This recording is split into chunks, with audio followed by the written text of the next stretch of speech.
তোমরা সবাই, আমি জিরাল শ্যাডো ওয়াইটি আছি তোমাদের সাথে। সো গাইস, আজকে আমরা আলোচনা করতে চলেছি বহু আলোচিত এবং আলোচনা হচ্ছে যে বিষয়টা নিয়ে, বিডি টপ 1 মানে আমাদের রাত ভাই ওয়াইটি কেন FFWS এর টপ 5 লিস্টে থাকতে পারলো না। এর কারণ আছে, দুই তিনটা কারণ আছে যে জন্য বিডি টপ 1 টপ 5 লিস্টে থাকতে পারেনি। অনেকে বলছে বিডি টপ 1 খেলাই পারে না, বিডি টপ 1 আর এসকে সামনে কিচ্ছু না, বিডি টপ 1 খেলার যোগ্যই না। কিন্তু এটা কোনো কথা না গাইস। কিছু কিছু প্লেয়ার আছে যারা মানে ধরেন একজন সাফল্য কি একদিন আসে ভাই? সাফল্য দিনে দিনে অর্জন করে নিতে হয়।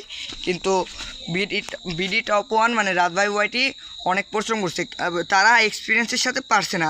আর এসকে যে একটা টিম, তারা কমপক্ষে 3-4 বছর ধরে স্পোর্টসের সাথে যুক্ত আছে এবং স্পোর্টস তারা খেলছে।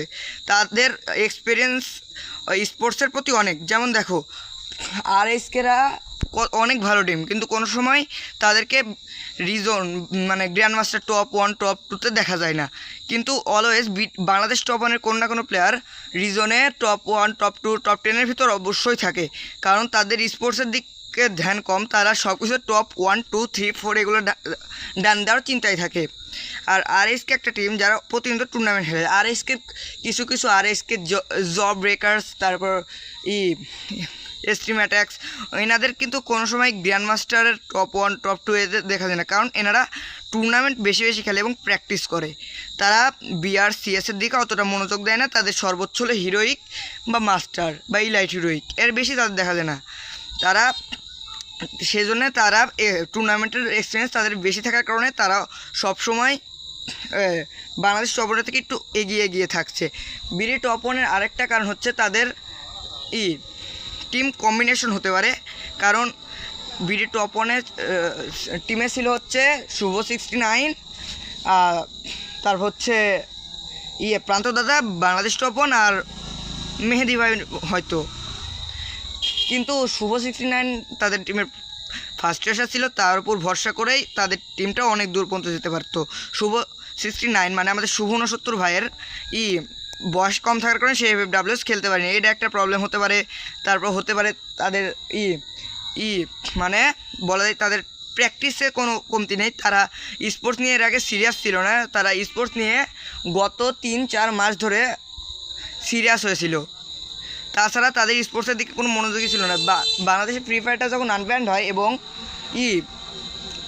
আনব্যান্ড হওয়ার পরে রোড টু গ্লোরি যখন শুরু হয়, তারপর থেকে বাংলাদেশ টপনকে হালকা স্পোর্টসের দিকে ঝুঁকতে দেখা যায়।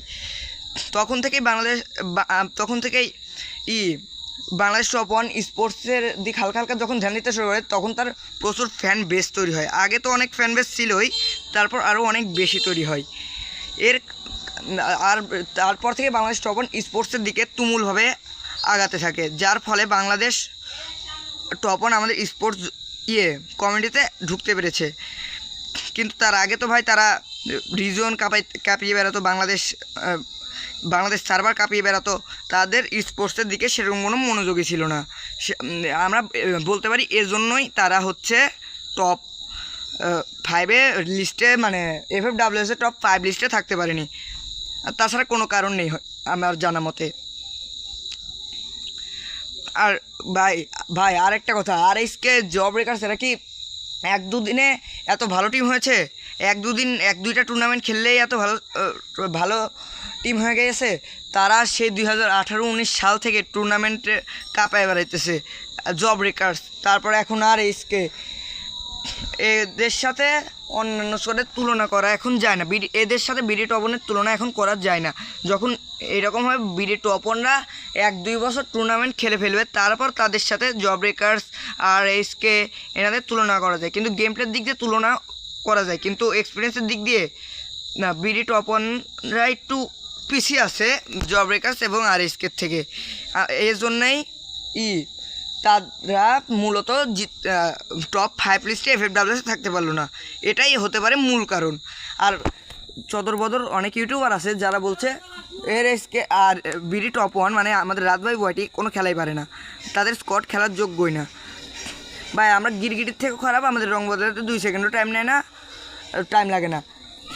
কালকে আমরা বিডি টপ 1-এর কত সাপোর্ট করলাম, যখন তারা টপ 5 লিস্টে থাকতে পারলো না তখন আমরা তাদেরকে করে। আমার কিছু কিছু ফ্রেন্ডরাই তো টুর্নামেন্টের দিন আমি রাত ভাইয়ের সাপোর্টার, আমি বাংলাদেশ টপ 1-কে সাপোর্ট করি, কিন্তু যখন টপ 5-এও থাকলো না তারা, তখন তারা উল্টা পুল্টা হয়ে গাল দিতে থাকে।